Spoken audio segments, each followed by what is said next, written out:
Salut à tous et bienvenue dans cette nouvelle vidéo Motard.io. Aujourd'hui nous mettons la main sur la Royal Enfield Classic 500. C'est pas une nouveauté, le néo-rétro a le vent en poupe. Mais dans la firme indienne centenaire Royal Enfield, on en a décidé autrement. Ici, pas d'indicateur de rapport engagé, pas de contour et quasi pas d'électronique.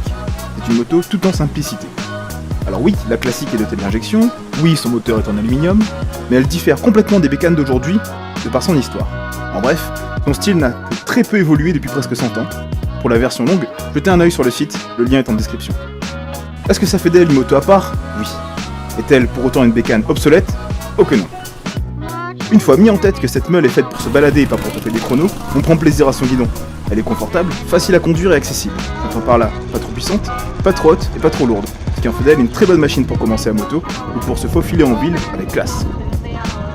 Et quand on a compris l'esprit de la moto, ce qui nous a pris quand même quelques minutes, on apprécie franchement enrouler les virages sur le couple de son monocylindre refroidi à air de 500 cm3 et de moins de 30 chevaux.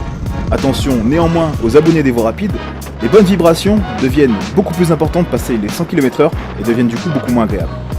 La partie cycle est cohérente, les suspensions font du très bon boulot en termes de confort, de tenue de route, au rythme auquel on a roulé. Mais les impacts peuvent parfois être un peu secs, conseil, évitez les nids de poule. Les freins sont bien assez puissants pour arrêter la brêle, bien que le frein arrière soit à tambour. Petite note, notre modèle d'essai est une fin de série de 2016. Les nouvelles versions sont donc Euro 4, possèdent l'ABS et sont dotées d'un frein à disque à l'arrière.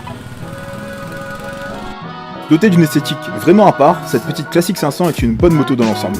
Elle est homogène et est conseillée aux motards qui veulent se balader avec de chouettes sensations et beaucoup de style.